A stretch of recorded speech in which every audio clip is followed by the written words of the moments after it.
year mag-cellphone. Nung nagkaroon ng kaso, dati po kasi pili lang ang pwede magka-cellphone. At hindi po ganito ang itsura ng aming HOA. Sabi din po ng aming nakapanayam, ang mga di sumunod daw sa rules, kinukulong sa tinatawag na foxhole, pinapadel, o pinapaswimming sa tinatawag nilang Aroma Beach na isang hinukay na area na puno ng dumi at ihi ng tao. Pangalawa, Tivian practices. Ang Sitio Kapihan ay nasa loob ng Barangay Sering na nasa loob naman ng munisipyo ng Socorro. Pero bakit tila may sarili silang gobyerno? At tila kumukuha itong gobyerno ng donations mula sa ayuda ng mga tao na galing sa gobyerno at sa ating mga nagbabayad ng buwis. Ang tawag sa gobyerno nila, Nueva Jerusalem Esperanza Ministry Government.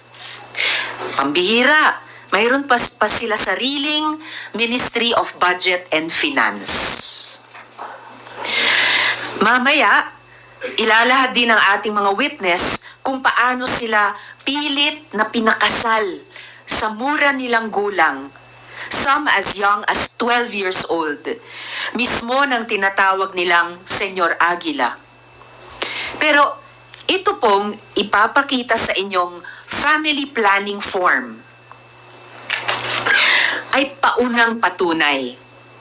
Ito ay mga miyembro ng SBSI at kita naman sa address nila na Kapihan.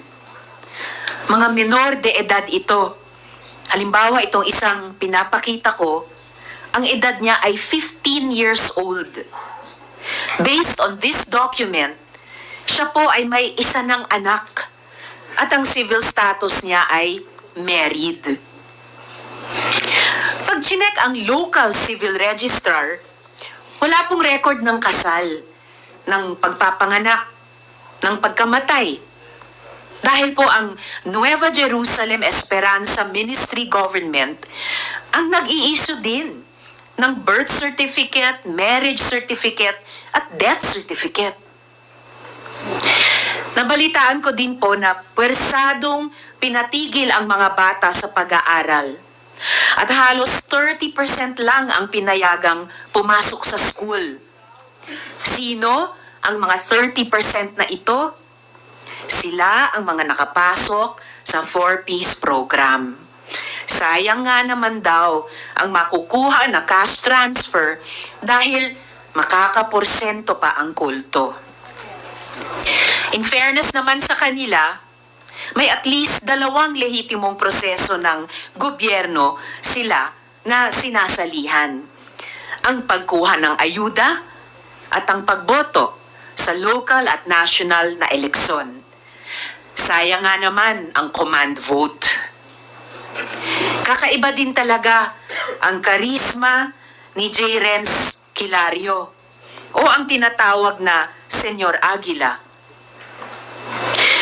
Ayon sa ating mga witnesses, siya ay nagkakasal, nagbibinyag, nagpaparusa, nagbibigay ng atas sa araw-araw. Tama naman siya sa mga media interviews. Hindi siya ang Diyos. Siya ang reincarnation ni Santo Niño. Siya ang Ginoo. Sus Ginoo. Why is this important to lay down, Mr. Chair? Because the cult is the vehicle they use to perpetrate the multiple abuses on the children of SBSI. The cult is the cover to avoid scrutiny. The cult is what they use to provide impunity to its leaders. The cult is what forces. Good morning, Your Honors. Good morning, Honorable Chair. I am Attorney Ruth Restaro from the Center for Initiatives on Developmental Law. I am the counsel of the... I will just cut you for a while, ha? Yeah. But I would like to make this clear. Sandali lang. Before we propound questions directed to our minor participants in this Senate inquiry, I would like to make it on record that this committee is dedicated to safeguarding the best interests and rights of our children throughout these proceedings. In collaboration with my esteemed co-chair, Senator Rizal Tiberos, we have adhered to the guidelines outlined by the Department of Social Welfare and Development concerning the involvement of children in inquiries and hearings. It is of utmost importance to us that every aspect of this inquiry prioritizes the well-being and welfare of the minors involved. Please, thank you. Please continue. Thank you, Your Honor. I am Attorney Ruth Restauro from the Center for Initiatives on Developmental Law. I am here as counsel of the 3 minor children. Thank you. Salamat kaayo, Attorney Ruth. Salamat kaayo, Mr. Chair. Gusto ko munang tawagin si Elias Jane. Jane, ikaw ay 16 years old, tama ba? 15 pa lang po ako. 15 lang. 15 years old ka, Oo Jane. po. Okay. At ikaw ba ay may asawa na? Oo po. Ilang taon ka lang nung nagkaroon ka ng asawa? 14 at yung asawa 18. 14 years old ka lang nung nagkaroon ka ng asawa. Oo. At ngayon ikaw ay 15 years old na. Oo. Ilang taon naman yung asawa mo? 18. 18 siya ngayon. 19 ngayon. Yung 19 pinaris kami ngayon. 18. So nung ipakasal kayo, 18 siya. Ngayon 19 siya. Kailan kayo ikinasal? Yes, Mr. Chair. Yung kinasal siya, yung lalaki is 18. Apo. 18 ha? Ikaw? 15. Ha? 15. 15 siya noon, Mr. Chair. Please continue. Opo. Tapos ngayon, si Elias Jane ay 15 ka ngayon, tama ba? So 14 ka nung ikinasal, ipinakasal. Okay po. Kailan ka ikinasal, Jane? At ayun, so ikinasal ka last year at 14 years old ka noon, last year. Yung asawa mo ba ay nobyo mo muna? Hindi ko po siya kilala. Hindi mo kilala. So, paano siya yung naging asawa mo? Pinili ba siya para sa'yo? Oo, ni Senior Aguila. Sino ang pumili ng asawa mo para sa'yo? Si Senior Aguila. Si Senyor Aguila. Ngayon, Jane, ang sabi ni Senyor Aguila at ni Mr. Mamerto Galanida sa kanilang mga interviews, wala naman daw child marriage sa kapihan. Ma'am, pwede pong i-translate sa aming Of course, paki-translate ang tanong ko, ang pangutana ko, Attorney Ruth. Niingon ko no si Mamarto Galanida nga walay child marriage sa kapihan. naa. Meron, Madam Chair. Mayroon. So, hindi totoo na yung sinabi ni na Senyor Aguila at ni Mr. Galanida na wala namang child marriage. Sabi pa nila, walang seremonya. Sabi daw ni Senyor Aguila, hindi naman daw siya pare. Niingon si Senior Aguila nga wala ko na seremonya, kay dili man ko na siya pare. Naa, ma'am. Meron, Madam Senator. May seremonya. Yes, Mr. Chair. Unsa man ang seremonya gihimo? Giunsa man paghimo? Paano ginawa ang seremonya? Primero, ipatawag ang mga secretary sa... Ipakiangat ang microphone doon sa baba. Okay. Ipatawag ang secretary, ipalista ang mga dagag ulitaw, ang mga budget 12 pataas, ang mga laki 18 pataas. Hinja, patawag ni jag mga budget laki dito sa kubo-kubo na among may ijang ko na magpakasal. Dito ipalinya budget laki. Moingon si Senior Aguila nga, ikaw budget, ikaw laki kamo. Moingon si Jada, pagkahuman ana, dili man mi maka dili kay ingnon man mi nilang Janet aho kung nursing nga makasa mi og mobalibad kay Ginoo nagikuno nang ni Paris. Sinong Ahok? Ano pangalan? Janet Ahok. Ha? Janet Ahok. Janet Ahok. Merong, okay, sige. Tapos continue. Pagkahuman pagkahuman sa pagkaminjo na mo paulion mi kay pahibawog among nanay among ginikanan nga naminjo nami magpakuha mig ninang og ninong pagkahuman ana magsayal mi Diya magdamig buwak magbaktas. Sandali sandali. Mukhang Senator Risa, hirap yung stenographer natin, hindi maka-cope up. Hinahinay lang hinahinay ka lang storya, tapos attorney, please translate to Tagalog para ma-record, ha? Yes, Your Honor. Sige, hinahinay lang.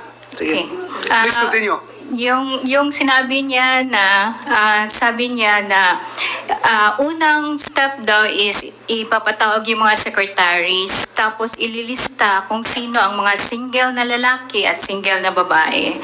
Tapos ang age ng mga babae ay 12 pataas habang sa lalaki is 18 pataas. Tapos si Senior Aguila ang Magpares. Magpapares, sabi, ikaw, paired ka nitong isa. So, hindi daw sila pwedeng humindi dahil Diyos naman daw kasi ang nagsasabi na yun yung pares nila. And then Jane, pagkatapos ng kasal, ano yung susunod na nangyari? Ita may ipakis sa among ipares. Unja, may among permahan nga mamatuod nga yung sugot mi. Ja, istoryahan mi parties nga nga mo na among bana way maka hiwalay namo kanarang kamatajon. Okay. Sabi niya, after sa kasal, ipakis sila, tapos may permahan sila na dokumento. At Anong dokumento yon? So parang marriage certificate? Basta kay gipasign mi adto kami ba na asawa. Oo, pinapasign sila yung husband at wife ng dokumento na yon. Andali. Yes, Mr. Chair. Ang pahutana ko was seremonyas. Nakakita pa kasal sa Katoliko o sa ibang reliyon? Nakakita ka? Barong ang lalaki, ang babae, nakadamit. Tapos may pare na siya nagkasal. Ikaw ba gidawat nimo si Kuan nga mamahimo nung bana? Ikaw ba na ginadawat ba nimo si Jane na mamahimong asawa? Something like that. Paghuman giun sa na paghihimo sa kasal ba? Seremonyas. Kung ma-recall mo, giun sa nga seremonyas, how did they do that? Giunsa man ang kanang pamaagi sa pagkasal ninyo. Kanang moingon siya nga ikaw baji, ikaw laki ka muna.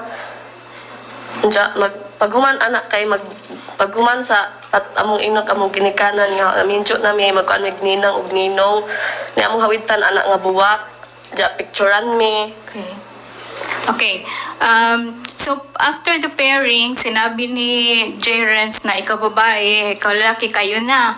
So, pupunta sila sa parents nila at magpaalam na ikakasal na sila at saka kukuha ng mga ninong at Hinang. yun na. Pagkahuman anag minjo ni Diya, pagkaugma, ipatawag mi kay Yun pala, Honorable Chair. Prenuptial yun. Prenuptial Oo, yun. yung sinabi niya na magdadala ng flower at pupunta dun sa seremonya. And then, pagkahuman sa among kasal, kailangan magdog mi ana pauli. Sunod, pagkaugma ipatawag tanan ijang giminjo, diyan na himuon nga counseling nga moingon sila nga kailangan imo na ng kwaon ng imong asawa kay authorized na nimong kwaon kay minjo naman mo. so after sa kasal, kailangan sila magsiping. At sinabi daw ni Jerence na pwede authorized ka ng kunin or rape yung yung wife mo kasi Kasal naman kayo.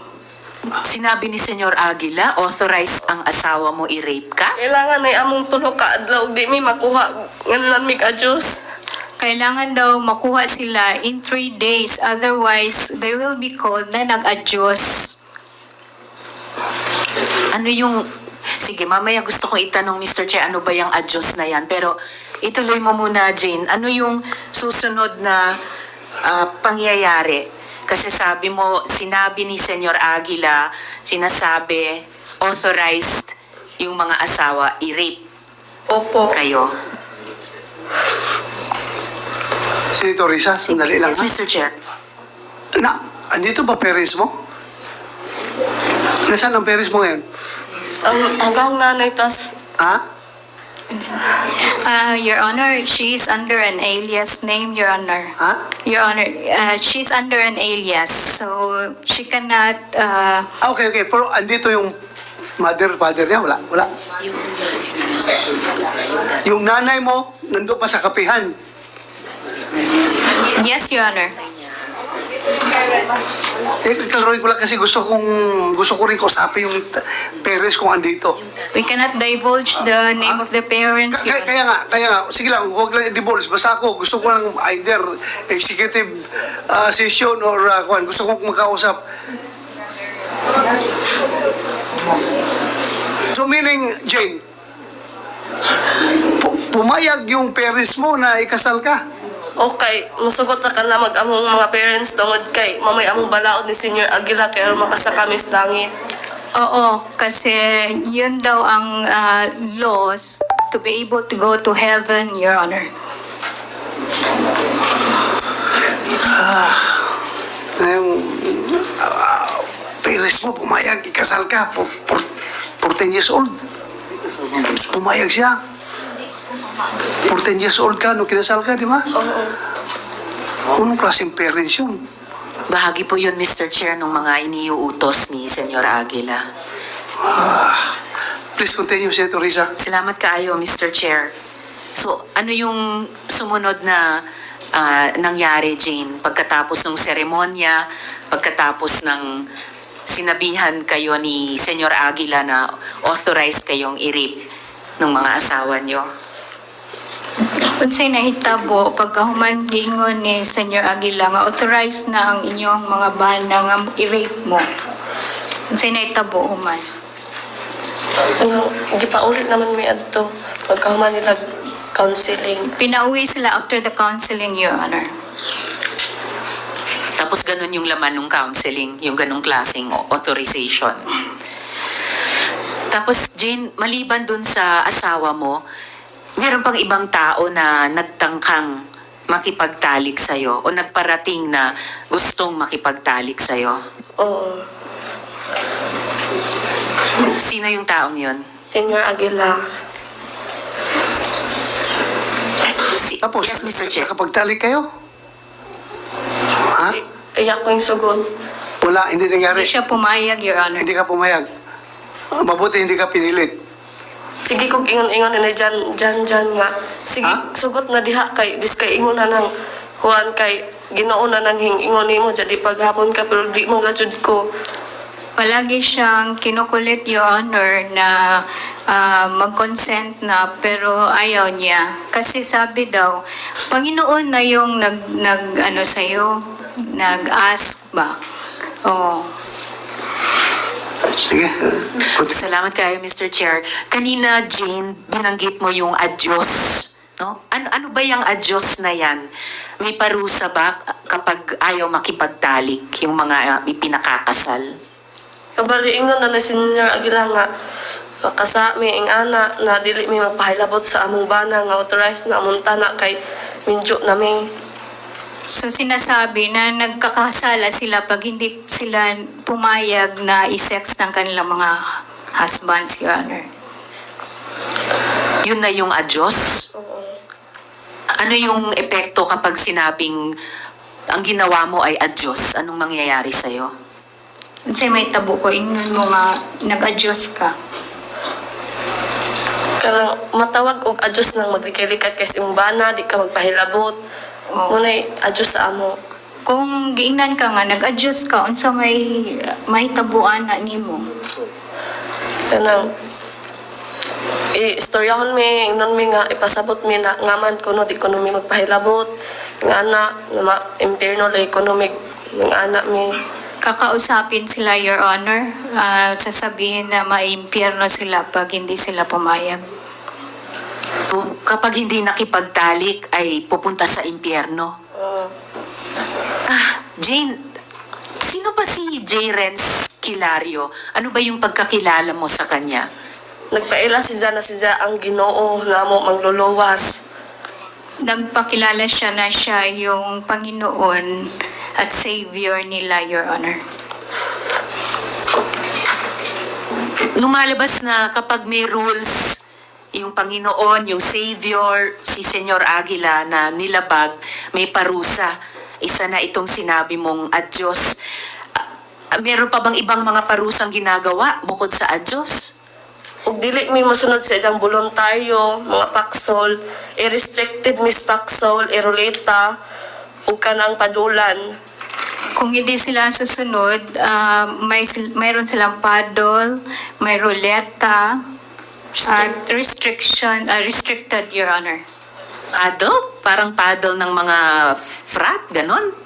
Sa lubot ka ng kahoy nga, kanang mura diyag pusil gani nga taas, Ah, rifle. parang rifle na kahoy, Your Honor, ihit sa butt ng Nakatikim ka ng paddle? Oo. Ilang beses? Kas akatong time nga, hinguli ko sa bike, kay gigutom ko. Diya pag adto na mas barracks, late na day ko. Sa permission, gipadulan kong Sergio Cobillan.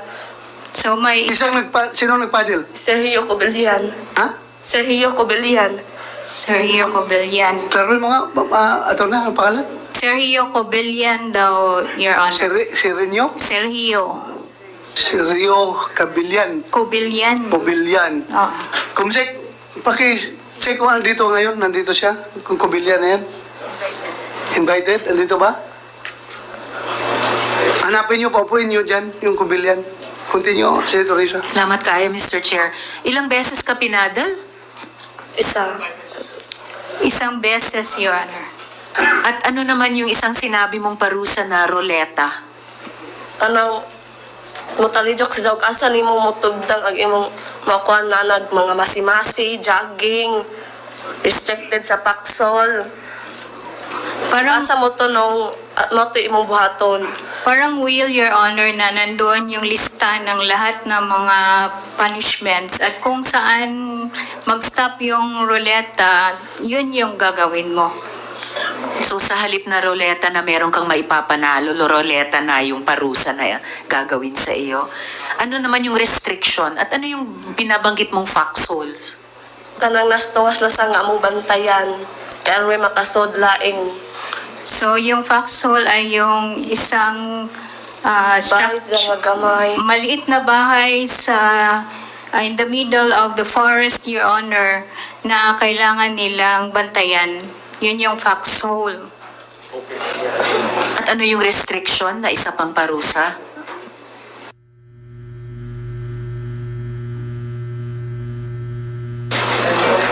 Kung sa man-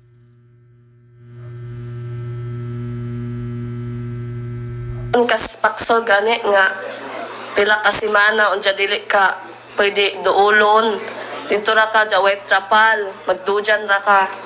So, yung restricted, Your Honor, ay ilalagay sila doon sa foxhole in the middle of the forest at walang pwedeng makakalapit sa kanila.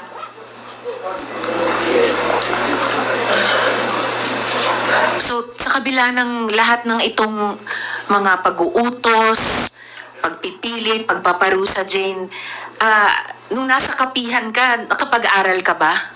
Dili pwede na mo eskwela kay gibawal ni Senyor Aguila kay makasa ekonomi kay siya gani kuno nga Ginoo wa magay kuno yung eskwela kami na bahinoong sumusunod niya. So, bawal sa kanila ang pumunta sa eskwela, Your Honor, kasi sabi ni Senyor Aguila, siya nga na Panginoon, hindi nga siya nag-aral eh. Sila pa kaya? Oh. So kung kailangan ko pang itanong, Jane, pero So, bakit mo naisipan na tumakas?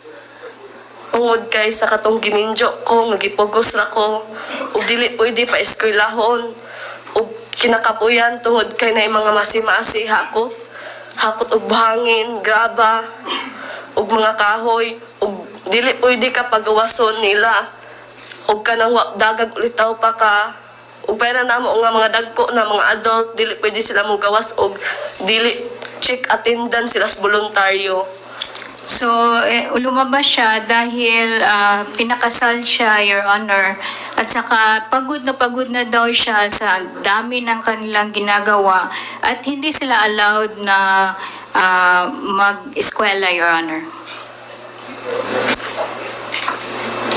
Kahit ako, Jane, adult, napapagod din ako marinig lahat nung pinagdaanan mo. Ano pa kaya ikaw, no, na bata pa hanggang sa ngayon.